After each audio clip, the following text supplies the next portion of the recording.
Welcome to Alpha Coding Podcast, an all-access pass to medical coding and billing pro tips that help you start your week off smarter. And now, here is your host, Toni Elhoms.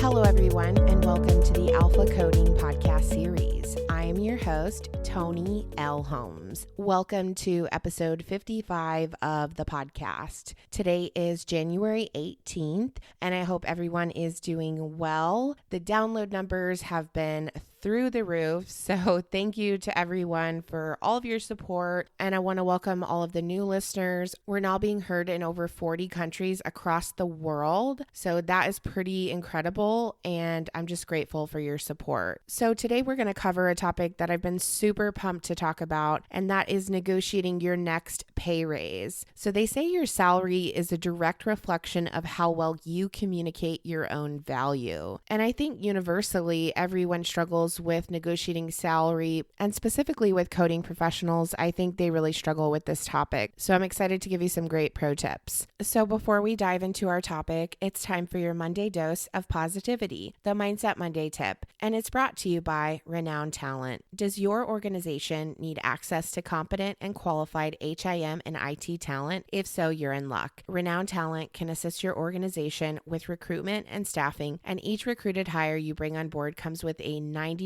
new hire guarantee. Renowned Talent is all about hiring for retention and not just job placement. Visit renownedtalent.com and let them know Alpha Coding Experts sent you. So our Mindset Monday tip is all about keeping tabs on your boat. The quote I want to share with you says, "Make sure everybody in your boat is rowing and not drilling holes when you're not looking." And I think this is an important reminder because sometimes there are going to be people in your boat that are disguised as real friends, as real supporters, but they're actually fake friends. And if you don't watch your boat, what's going to happen is they're going to be drilling all of these holes in your boat, going around saying all of these things about you that are not true, trying to sabotage you, ripping off your content. It happens to the best of us. That's just part of life. And this is an important reminder that you want to keep tabs on your boat and make sure that the people you have in your boat are true supporters that really care for you and will support you no matter what. So know who's in your circle, eject the haters, eject the fake friends, because you attract the energy you put out. So be the energy you want to attract. So today we're going to cover my top 10 pro tips for negotiating your next raise. There are few areas in life that cause people more stress than having the dreaded salary discussion with your boss. And just instinctively, I think women just tend to be more emotional and more nervous about having this discussion. So I've been negotiating salaries as an employee, as a hiring manager, as a director, and now as a business owner with employees. And it's important that you equip yourself with the right tools and strategies so that you can be successful in your next negotiation.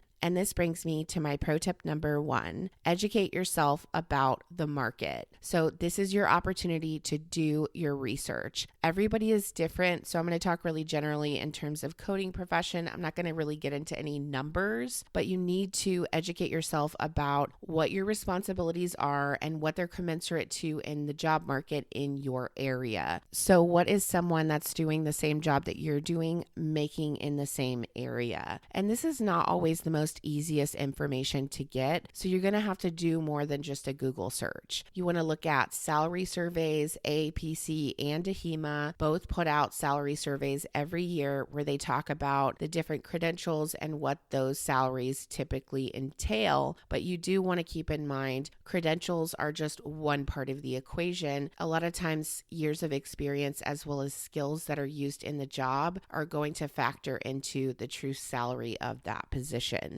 So you have to come to the negotiating table with an insight on what the market pays for the work that you're doing. And if you've taken on additional responsibilities, this is where you would also want to think about that. So you want to look at salary surveys. You want to look at job postings that are similar to the job that you're doing and have the same or similar responsibilities. You want to make sure that it is geographic specific. So if you are in Texas and you're trying to negotiate a salary based on, let's say, what they pay in California, it's going to be really difficult for you to win that argument because salary is based on so many different factors. And specifically in California, the cost of living adjustment, the taxes are higher, the cost of living in general is just enormously higher. So it's important to keep that in mind as you are doing your research. Think similar to comps in real estate. You can't compare two totally different properties in two totally different states because the comps are not comparable. So you have to make sure that you're looking at what's comparable to your current responsibilities and where you're currently located. Another great suggestion would be to talk to your peers. I think in the last 5 years, we've seen a major perspective shift, whereas in the past, salary has kind of been this hush-hush thing. I think it's okay to have a discussion with people about what they're making. If they're comfortable disclosing that with you, it doesn't hurt to ask. Now, it is all in the approach, so you don't just come out of nowhere asking somebody how much money they make. You want to have a discussion with them, build a rapport with them, and let them know that you're looking to have a discussion with your boss and you want to come as prepared as possible, and you'd like to ask them some questions to help prepare for that negotiation. So it's all in the approach, but don't be afraid to ask colleagues and peers. In your local AAPC chapter, I know when we used to have in-person meetings, these are the types of discussions that we would have so that people understood what the market was paying for the job that they were doing. And often you'll discover that you're underpaid, especially if you took a job in a time in your life where you may have been desperate to get a job and you were willing to take whatever salary that they offered. And then your employer leaves you at that salary thinking that you won't ask for a raise. You have to be your own advocate and go and ask for that raise. You can't just wait for somebody to give it to you because you're going to be waiting forever. So do your research and come prepared with the numbers. Pro tip number 2, make sure the timing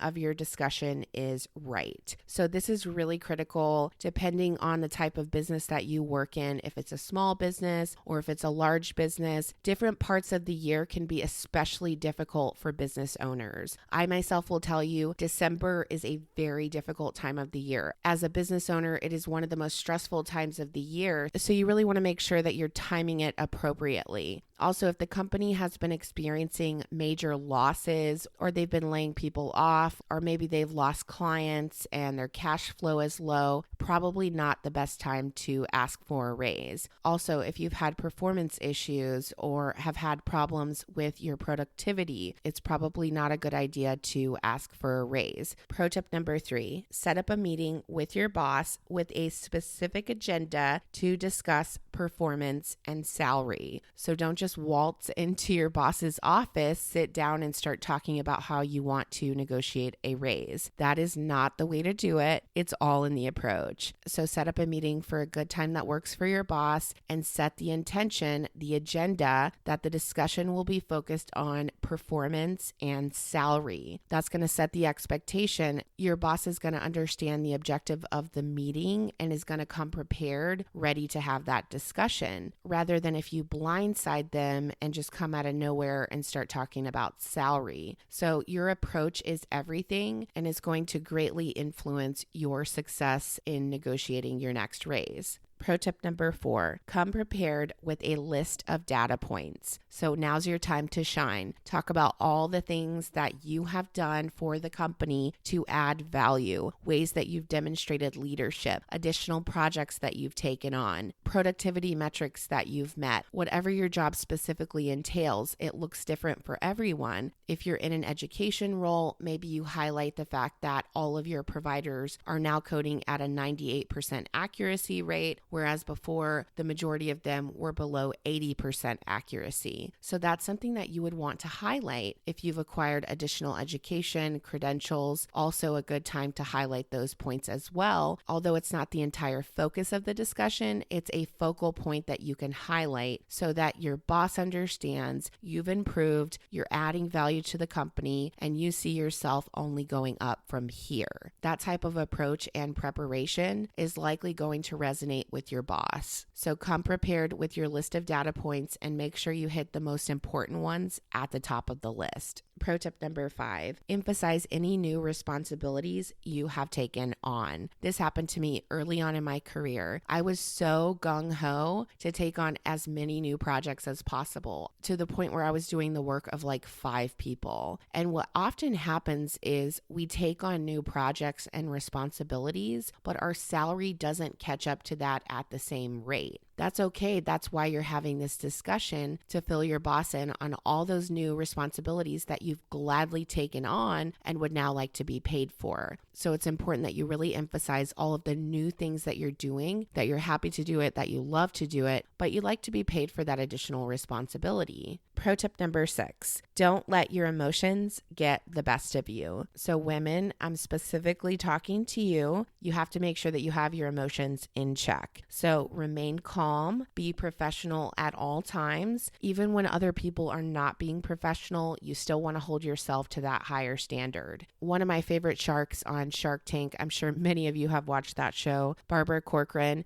she talks about women and how they approach the negotiating process. And she talks to women a lot about how to be better negotiators. And specifically, she tells women, think like a man would, because a man's not going to give nearly as much time and energy to the things that a woman is. They're not going to think twice about asking for more money. It is what it is. The facts are the facts, which is oftentimes why women fall short, because they let their emotions get the best of them. And this is certainly not to say that men don't struggle with their emotions as well, but I think women are just inherently more emotional. And this is going to be much easier said than done, because your adrenaline's going to be pumping. You're going to be nervous. This is not an easy conversation for anybody to have. You're putting yourself out there in a vulnerable spot to potentially be rejected. So that just inherently comes with a lot of emotions. So don't beat yourself up about that. That's a natural response, but don't let your emotions get the best of you. You have the power within you to control your emotions. Pro tip number 7, refrain from using the phrase, I deserve it. This is probably one of the most important pro tips I'm going to give you today. Whatever you do, do not say this, because it screams entitlement, and entitlement's not going to get you anywhere. Talk about what you've done to earn an increased salary. Never say that you deserve it. Really focus on the value that you bring to the company and highlight that. So for me, when I worked in provider education, I was often told I was one of the best provider educators out there. The majority of my providers loved working with me. I would always get compliments from them. And so that was one of the things that I was able to take into discussions with my boss.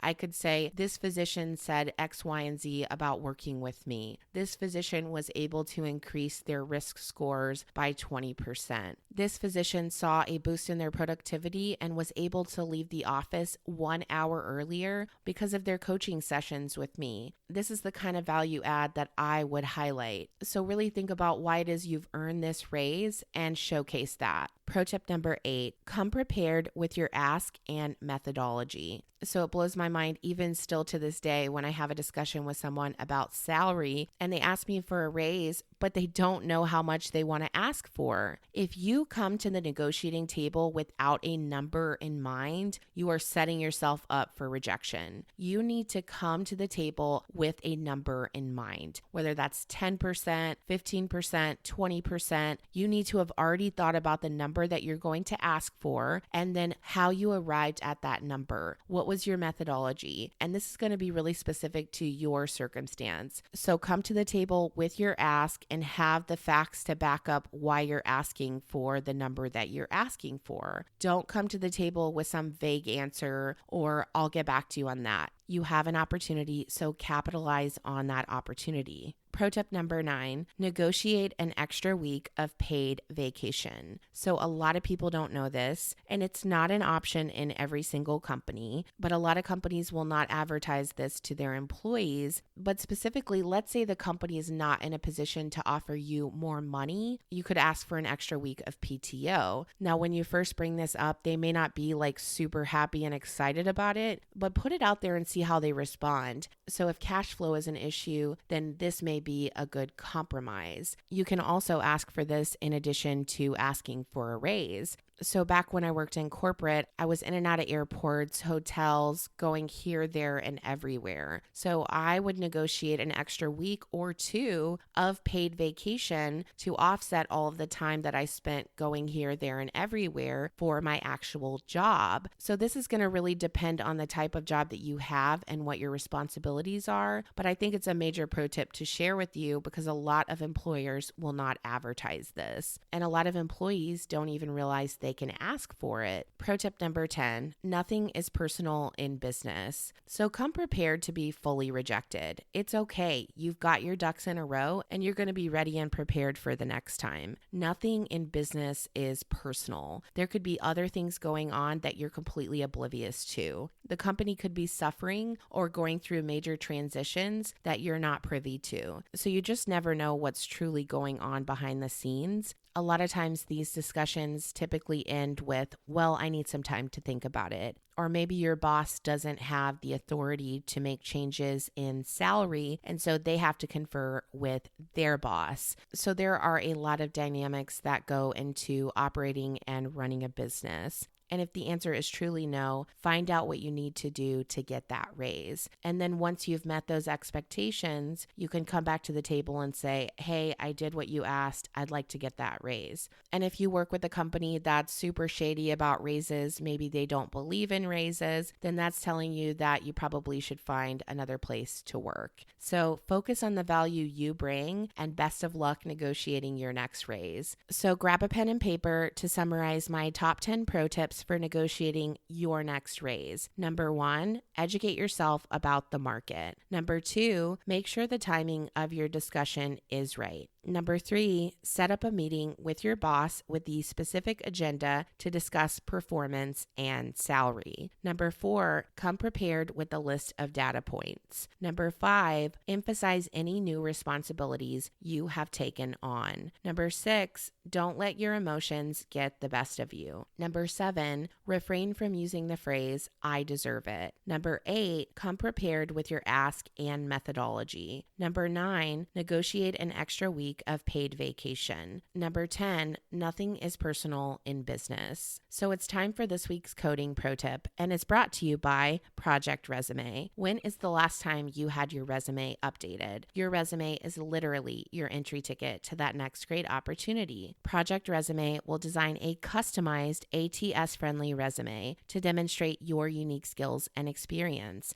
And even better, it's written by coders for coders. Make that investment in yourself today and visit projectresume.net and mention my code ALPHACODING for special pricing. If you have a coding related question and would like to be featured in one of our coding pro tips, please reach out to me on LinkedIn, Facebook, Instagram, or YouTube. So this week's coding pro tip comes to us from Vermont. Hi, Toni. I have a CPC and now I'm looking to add some new credentials. I can't decide on whether I should get the CPMA or the CRC. Which one do you think is better? I would love any advice you may have. So I think the answer is going to be very contingent upon your goals. So if you want to work in risk adjustment coding, then definitely go for the CRC. I do think that risk adjustment as a whole is going to be a specialty that is in high demand for coders because of the changes in payment methodologies from fee-for-service to value-based care. I don't think that's going to go backwards. I think it's only going to increase. So if you're someone that likes ICD-10-CM coding and working with risk adjustment factors and alternative